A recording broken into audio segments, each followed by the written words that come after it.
us discuss the protozoan. The first type of protozoan is amoeboid protozoan. As we all know, amoeba forms a false feet, pseudopodia उसको बोला जाता है. And amoeba is the best example है to remember. Now we'll see the different characters of this amoeboid protozoan. So the first characteristic of this is they basically dwell in fresh water, marine water also, sea water में भी रहते हैं, moist soil में भी survive कर सकते हैं. They also develop a pseudopodia for locomotion and engulfing particle. खाने के लिए and locomote करने के लिए they have this you can say adaptation of forming a pseudopodia. उसके बाद उसमें से कुछ मेंबर्स है, few are parasitic. We'll see that कौन से parasitic है. आपकी बुक में एंटामीबा दिया है. As of now we'll only deal with the entamoeba. Next year you have to discuss the human health and disease. उसमें हम बहुत सारे पढ़ेंगे, ठीक है. So body is covered by a shell. Body shell से cover होती है और the shell is also known as plasmolemma. Plasmalemma बोला जाता है उसको. न्यूट्रिशन कॉमनली होलोजोइक होता है, मतलब लाइक फीड करना खुद को. This is holozoic. Asexual reproduction, again मैं वापस बोल रही हूँ, बेसिक कोर्स में हमने रिप्रोडक्शन इन ऑर्गेनिज्म किया था. That time we already have discuss the binary fission, multiple fission, budding, fragmentation, spores. They all are the types of asexual reproduction. ये हम पढ़ चुके हैं, ठीक है. Sexual reproduction is with the help of syngamy. Syngamy मतलब it's a union of male and female gamete. So syngamy मतलब it's a union of male and female gamete. So basically it's a fertilization. ये भी हमने तब पढ़ा हुआ है. उसके बाद the examples are amoeba, pelomyxa, entamoeba, heliozons. These are the examples. ये जो है pelomyxa, इसको जायंट अमीबा भी बोला जाता है. जायंट अमीबा होता है ये ऑलमोस्ट 2.2 to 2.5 mm लॉन्ग होता है. एंड ये डायटम्स पे फीड करता है और ये मरीन वाटर में रहता है. सो ये डायटम्स को फीड करता है. सो याद रखिए अमीबा स्मॉल फॉर्म है, उसका जायंट फॉर्म जो है ये वाला है, इसको जायंट अमीबा बोला जाता है. Now we'll see एंटामीबा जो है वो हमें कौन सा डिसीज कॉज करता है और एग्जैक्टली वो हमारे कौन से ऑर्गन पे जाके हम लोगों को डैमेज कॉज करता है. सो ठीक है. Now here we'll discuss the parasite agent from the amoeboid protozoan. This is called as entamoeba histolytica. Entamoeba histolytica.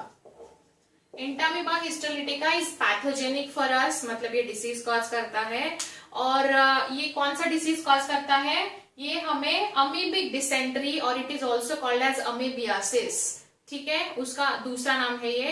ये क्या करता है? ये upper part of human large intestine में रहता है. It resides in the upper part of human large intestine और वो डिसीज का नाम है अमीबियासिस और अमीबिक डिसेंट्री. सिम्टम्स है एब्डोमिनल पेन होगा, repeated motions with blood and mucus. उसके बाद ये हमारे आरबीसी पे फीड करता है, खुद को मल्टीप्लाई बाइनरी फिशन से करता है. It produces ulcer. आरबीसी पे फीड करता है मतलब आरबीसी के थ्रू ही उसमें हाइड होके ही वो अलग अलग ऑर्गन तक पहुंचता है और उनका न्यूट्रिएंट लेता है. So yes, this is the एक छोटा बेसिक पार्ट मैंने यहाँ कवर किया एंटामीबा हिस्टोलिटिका का.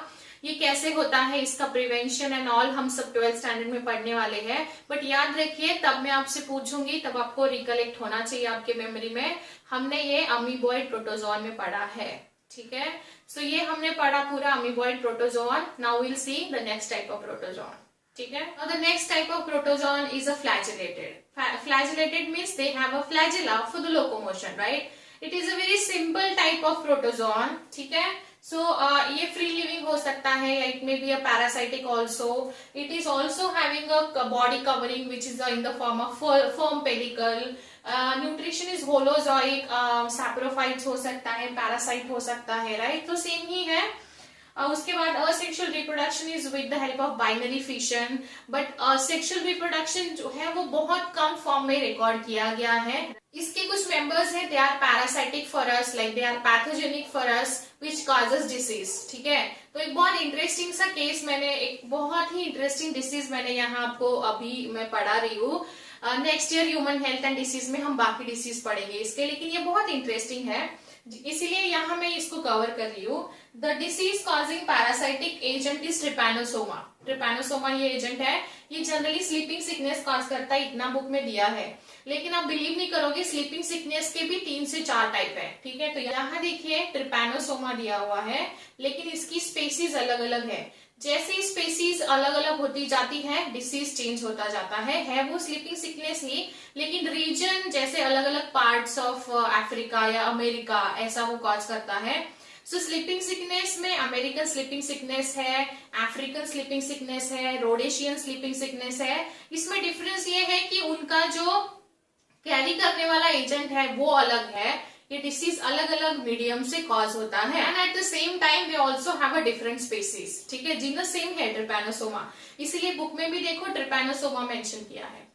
पहला पढ़ेंगे ट्रिपैनोसोमा रोडेसेनेंस, ठीक है। तो ये है कॉज होता है सीसी फ्लाई से, ठीक है। सीसी फ्लाई है which causes Rhodesian sleeping sickness. उसके बाद दूसरा है ट्रिपैनोसोमा गैम्बियंस, ये अलग स्पेसीज से होता है ह्यूमन बीइंग को।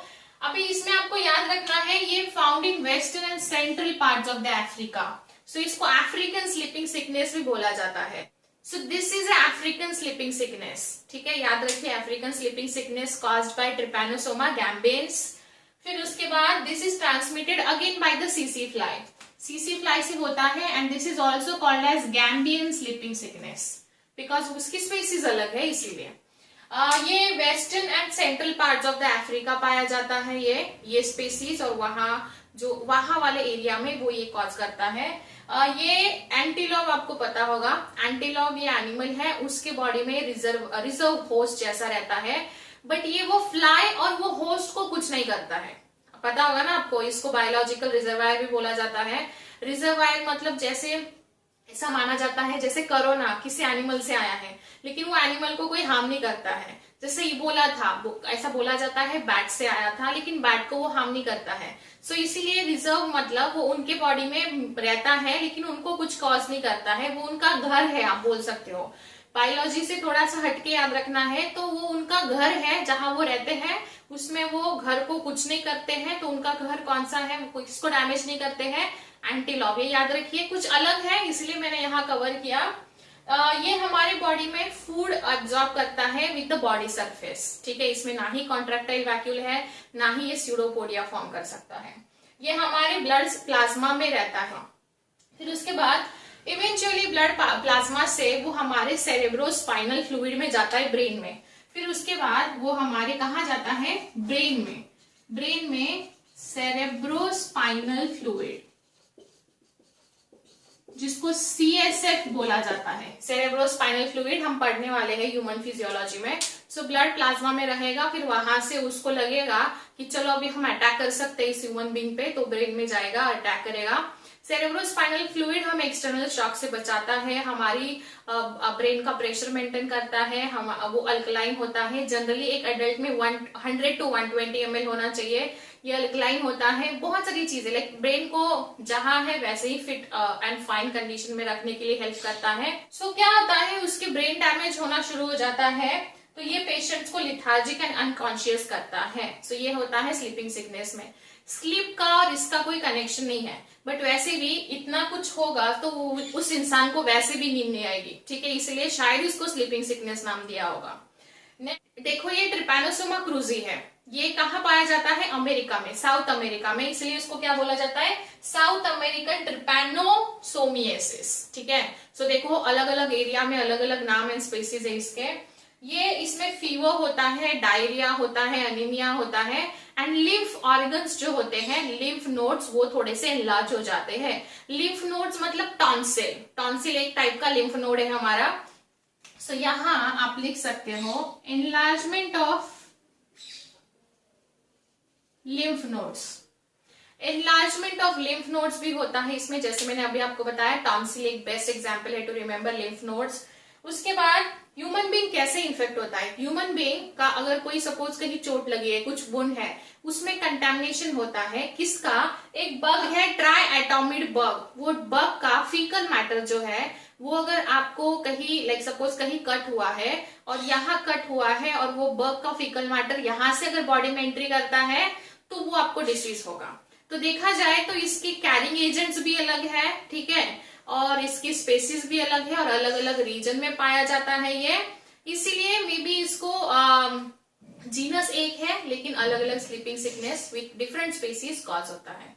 Now will discuss two remaining part of the protozoan, ठीक है। तो पहला है सिलिएटेड और दूसरा है स्पोरोजोन। सो इन अ वे हम चारों एक साथ पढ़ लेंगे यहाँ। सो सिलिएटेड मतलब जैसे फ्लैजिलेटेड में लोकोमोशन के लिए फ्लैजिला था, like in the same way they have a cilia for the locomotion and just to driving their food, ठीक है। So cilia for locomotion and driving food, बहुत सारे कैरेक्टर सेम ही है। They are free living in fresh और marine में रहते हैं, मरीन एनवायरमेंट में। Body is covered by pellicle. के पास डिफेंस करने के लिए एक इजेक्टेबल ऑर्गेनल होता है which is called as trichocyst. याद रखिए, डिफेंस करने के लिए some of the members have a minute ejectable, you can say the part of their body, उसको बोला जाता है ट्राइकोसिस्ट। वो खुद को डिफेंड कर सकते हैं विद दैट ऑर्गन। और sexual reproduction by means of binary fission and budding, ठीक है। उसके बाद ये अनफेवरेबल कंडीशन में ये भी सिस्ट फॉर्म करता है। Sexual reproduction is by conjugation. Conjugation हम पढ़ेंगे बैक्टीरिया जब हम पढ़ेंगे तभी। इसके एग्जाम्पल है पैरमेशियम। पैरमेशियम हैव अ गलेट होता है जो कि बॉडी सरफेस पे ओपन होता है। अनदर एग्जाम्पल इज वॉर्टिसेला, ओपैरिमा, ठीक है, एंड बैलेंटिडियम, ये उसके एग्जाम्पल्स है। फिर उसके बाद है sporozoans. Last type of protozoan is a sporozoan. Sporozoan मतलब आपके बुक में हाईलाइट करके दिया है, it's a malarial parasite. Correct, malarial parasite है जिसकी पूरी लाइफ साइकिल हम नेक्स्ट ईयर पढ़ने वाले हैं। बहुत इंटरेस्टिंग है, आपको पता ही होगा मलेरिया किस मॉस्किटो से बाइट करने से होता है, राइट, ये मुझे आप बताओगे। सारे एंडो पैरासाइट्स होते हैं। एंडो मतलब एंडो मीन्स इनसाइड। सो ये हमारे बॉडी में जाके वहां से लाइक पैरासाइटिक फॉर्म है तो वो डायरेक्ट रेडीमेड फूड हमारे बॉडी से एब्जॉर्ब करता है। इसलिए पैरासाइटिक फॉर्म को डाइजेस्टिव सिस्टम नहीं होता है, बिकॉज उनको डाइजेशन की जरूरत क्या है, they are getting their readymade food out of the host, right. So याद रखिए they all are endo parasite, ठीक है। तो that is why they are parasitic in nature, mode of nutrition is parasite. They have a sexual, you can say a sexual reproduction is multiple fission। मैं वापस बोल रही हूँ, reproduction in organism में जाके देखिए, मैंने आपको बताया हुआ है। बाइनरी का, अमीबा का बाइनरी फिशन मैंने बताया था, और प्लाज्मोडियम का मैंने आपको मल्टीपल फिशन समझाया है वहां से। सिंगैमी मतलब it's a union of male and female gamete, it's a sexual type of reproduction. Example है Plasmodium. Plasmodium it's a malarial parasite, it's a malarial parasite, ठीक है। सो हम इसको पढ़ेंगे detail next year, don't worry about that. So in a way we have discuss all protozoans के type, amoeboid, flagellated, ciliated and sporozoan. इसको notebook में अच्छे से लिखिए, सारे each and every point you should write in your notebook clearly and neatly. फिर भी इसके बाद भी कुछ अगर डाउट होता होगा तो let me know. Homework time पे करिए, मुझे इन्फॉर्म करिए होमवर्क कर रहे हो तो। And yes, see you in next session. Thank you.